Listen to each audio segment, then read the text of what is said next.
दोस्तों इस वीडियो में आज हम बात करने वाले हैं एमजीपीआरयू का एडमिशन फॉर्म कैसे फिल करेंगे।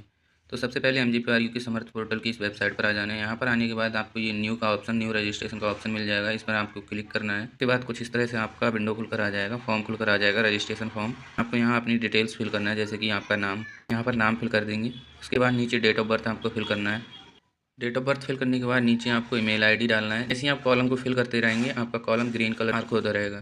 तो नीचे ईमेल आईडी फिल कर देंगे। ईमेल आईडी आपको 2 बार फिल करना है और ये मैंडेटरी है। ऊपर वाली ईमेल आईडी को नीचे कॉपी पेस्ट कर देंगे। फिर यहाँ पर 8 अंकों का आपको अपना पासवर्ड बनाना है, जिससे आप फॉर्म को दोबारा से लॉगिन कर सकते हैं, अपनी प्रोफाइल को लॉगिन कर सकते हैं। यहाँ पर ये पासवर्ड बना लेते हैं 8 अंकों का। पासवर्ड भी आपको 2 बार फिल करना है। फिर नीचे आपको अपना मोबाइल नंबर डालना है। फिर एक बार फिर से आपको अपना मोबाइल नंबर डालना है और नीचे कैप्चा फिल कर देना है। कैप्चा फिल करने के बाद आपको रजिस्टर के ऑप्शन पर क्लिक करना है। जैसे ही आप रजिस्टर के ऑप्शन पर क्लिक करते हैं आपका अकाउंट सक्सेसफुल क्रिएट हो जाता है और आपको यहाँ पर आपके मोबाइल नंबर पर जो OTP भेजी गई है वो OTP यहाँ पर फिल कर देना है। OTP फिल करने के बाद नीचे कैप्चा आपको फिर से फिल करना है और सबमिट के ऑप्शन पर क्लिक कर देना है। इस तरह से आपकी प्रोफाइल बनकर तैयार हो गई है। जन समर्थ पोर्टल पर, एमजेपीआरयू के समर्थ पोर्टल पर आपकी प्रोफाइल बन चुकी है। अब आप एडमिशन के लिए अप्लाई कर सकते हैं।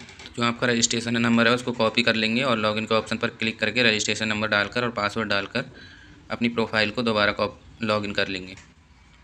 तो रजिस्ट्रेशन नंबर फिल कर दिया, मैं यहाँ पासवर्ड डाल लेता हूँ। फिर उसके बाद जो कैप्चा नीचे दिया गया है उस कैप्चा को फिल कर लेना है। कैप्चा फिल करने के बाद लॉगिन के ऑप्शन पर क्लिक करना है। तो कुछ इस तरह से आपकी प्रोफाइल लॉगिन हो जाएगी। यहाँ पर आपकी सारी डिटेल जो आपने फिल की थी वो दिखाई दे रही है। अब आपको कंप्लीट प्रोफाइल के ऑप्शन पर क्लिक करना है। जैसे ही कंप्लीट प्रोफाइल के ऑप्शन पर क्लिक करते हैं इस तरह का विंडो खुलकर आ जाएगा। यहाँ पर अभी आपको अपनी बाकी जो डिटेल्स रह गई हैं वो फिल करना है, जैसे कि जेंडर, यहाँ पर जेंडर सेलेक्ट कर लेंगे, मैरिटल स्टेटस सेलेक्ट कर लेंगे, डेट ऑफ बर्थ आपने जो पहले फिल कर चुकी है वही रहेगी, कैटेगरी सेलेक्ट कर लेंगे SC OBC ST EWS। यहाँ पर आपको कैटेगरी सर्टिफिकेट नंबर डालना है और कैटेगरी सर्टिफिकेट इशू डेट डालना है। जब आपने सर्टिफिकेट बनवाया था जाति सर्टिफिकेट उसकी डेट भी डालना है। बाद आपको नीचे अल्टरनेट ईमेल आईडी और अल्टरनेट मोबाइल नंबर फिल करना है। अगर आपको अपना ब्लड ग्रुप पता है तो यहाँ पर ब्लड ग्रुप सेलेक्ट कर सकते हैं, नहीं तो खाली छोड़ सकते हैं। फिर उसके बाद यहाँ पर आपको अपना सिटीजन सेलेक्ट करना है, जैसे कि आप इंडिया के हो तो येस कर देना है। रिलीजन सेलेक्ट करना है, हिंदू मुस्लिम सिख ईसाई में से कोई भी सेलेक्ट कर लेना है। फिर आईडी प्रूफ आपको कौन सा लगाना है उसको सेलेक्ट करना है, जैसे कि मैंने यहाँ पे आधार कार्ड लगाया है तो यहाँ पर अदर गवर्नमेंट आइडेंटिटी कार्ड यहाँ पर सेलेक्ट करना है। फिर आईडी प्रूफ नंबर डालना है। एक ऑप्शन मिल जाएगा आपका आडू प्रूफ डॉक्यूमेंट का नेम, तो वहाँ पर डॉक्यूमेंट का नेम में आधार कार्ड लिख देना है। नीचे आधार कार्ड नंबर डालना है। फिर उसके बाद आपको अपनी माता का नाम फिल करना है। यहाँ पर जो आपके 12th की मार्कशीट पर है, जैसे स्पेलिंग आपकी 12th की मार्कशीट पर वैसे ही यहाँ पर फिल करना है। मदर्स नेम डालने के बाद नीचे फादर्स नेम डालेंगे। इमरजेंसी कॉन्टैक्ट नंबर नीचे फिल कर देंगे। आपका कोई दूसरा मोबाइल नंबर होगा तो उसे फिल कर देंगे या तो वही फिल कर देंगे दोबारा से। कंबाइंड फैमिली इनकम सेलेक्ट कर लेंगे, जैसे कि लेस देन 1 लाख। अगर 1 लाख से कम है तो 1 लाख से कम सेलेक्ट कर लेंगे। अगर 1 लाख से ज़्यादा है तो अप टू 2 लाख सेलेक्ट कर लेंगे।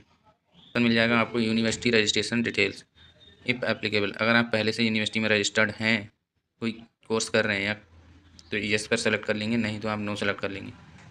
फिर उसके बाद आपको कैटेगरी डिटेल्स फिल करना है, जैसे कि आपको फिजिकल हैंडीकैप, अगर कोई आपको, अगर आप विकलांग है तो इसे सेलेक्ट कर लेंगे, नहीं तो नॉट एप्लीकेबल सेलेक्ट कर लेंगे। यहाँ पर भी आपको नॉट एप्लीकेबल और यहाँ पर आपको नो सेलेक्ट कर लेना है। तीनों ऑप्शन में नो सेलेक्ट करना है। यहाँ पर भी आपको नो सेलेक्ट करना है। नीचे आपको अपना एड्रेस फिल करना है। उसके बाद अपनी कंट्री सेलेक्ट करना है। फिर स्टेट सेलेक्ट करना है। फिर आपको अपनी डिस्ट्रिक्ट सेलेक्ट करना है। चेक बॉक्स पर क्लिक कर देना है। Click if same address complete address line, तो आपका जो परमानेंट एड्रेस है करंट एड्रेस दोनों सेम कर देना है आपको और सेव एंड नेक्स्ट के ऑप्शन पर क्लिक कर देना है। जैसे ही आप सेव एंड नेक्स्ट के ऑप्शन पर क्लिक करते हैं ओके के ऑप्शन पर क्लिक कर देना है। इस तरह से आपका फॉर्म खुलकर आ जाएगा। जो डिटेल्स आपने फिल की हैं वो यहाँ पर प्रीव्यू में दिखाई देंगे। उसके बाद आपको प्रोसीड टू नेक्स्ट के ऑप्शन पर क्लिक करना है। पर अपना एरिया सेलेक्ट करना है, रूरल है, अर्बन है, सेमी रूरल है, सेमी अर्बन या मेट्रोपॉलिटन है। तो रूरल एरिया यहाँ पर सेलेक्ट कर लेता हूँ। उसके बाद इमिग्रेशन सर्टिफिकेट अगर आपके पास है तो यहाँ पर येस कर सकते हैं, अगर नहीं है तो आप इसे नो कर सकते हैं। इमिग्रेशन सर्टिफिकेट मतलब टीसी अगर आपके पास है तो सेलेक्ट करें, येस नहीं है तो नो सेलेक्ट करें। उसके बाद यहाँ पर आपको सेलेक्ट करना है येस। आप उत्तर प्रदेश से हैं तो येस सेलेक्ट करेंगे, अगर कहीं और से हैं तो नो सेलेक्ट करेंगे। उसके बाद आपको अपनी लैंग्वेज सेलेक्ट करना है, जैसे कि हिंदी इंग्लिश। आपको हिंदी लिखना पढ़ना और बोलना आती है तो तीनों ऑप्शन पर क्लिक कर देंगे। इंग्लिश आपको लिखना पढ़ना बोलना आती है तो भी तीनों ऑप्शन पर टिक कर देंगे।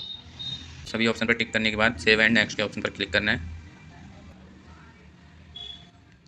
जैसे आप सेंड एंड नेक्स्ट के ऑप्शन में क्लिक करते हैं उसके बाद इस तरह से विंडो आएगी। यहाँ पर आपको प्रोसीड टू नेक्स्ट के ऑप्शन पर क्लिक करना है और अपने सारे डॉक्यूमेंट्स यहाँ पर अपलोड कर देना है।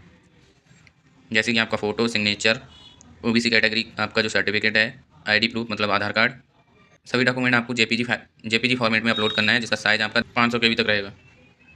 तो कुछ इस तरह से सभी डॉक्यूमेंट अपलोड करने के बाद यहाँ पर आपको प्रीव्यू के ऑप्शन पर क्लिक करना है। जैसे यहाँ प्रीव्यू के ऑप्शन पर क्लिक करते हैं, कुछ इस तरह से आपका पूरा फॉर्म खुलकर आ जाएगा। अगर आपको एडिट करना है कुछ फॉर्म में तो इस एडिट के बटन पर क्लिक करके एडिट कर सकते हैं।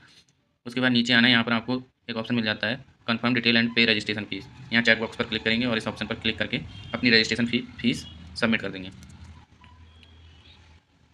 तो 150 रुपये आपकी रजिस्ट्रेशन फ़ीस है, जो आपको यहाँ पर क्लिक करके आप रेजर पे द्वारा या किसी और पेमेंट के द्वारा, जैसे कि यूपीआई द्वारा, यहाँ पर नेट बैंकिंग डेबिट कार्ड द्वारा आप यहाँ पर पे कर सकते हैं। दोस्तों, पेमेंट के ऑप्शन पर क्लिक करने के बाद आपको यहाँ पर अपनी पेमेंट कर देनी है 150 रुपये आपको ऑनलाइन यूपीआई के द्वारा। उसके बाद आपको 2 ऑप्शन और मिलेंगे, अपना कोर्स और अपनी जो कॉलेज है वो सेलेक्ट करने के लिए। आप 10 कॉलेज सेलेक्ट कर सकते हैं कम से कम। तो फीस जमा करने के बाद आप कॉलेज और कोर्स सेलेक्ट करके अपना फॉर्म लॉक कर सकते हैं। तो कुछ इस तरह से अपना फॉर्म MGPRU में एडमिशन के लिए फिल कर सकते हैं बिना किसी मिस्टेक के, स्टेप बाय स्टेप। तो दोस्तों, अगर वीडियो अच्छा लगे तो वीडियो को लाइक, शेयर और चैनल को सब्सक्राइब जरूर करें। मिलते हैं एक नई वीडियो में नई इन्फॉर्मेशन के साथ।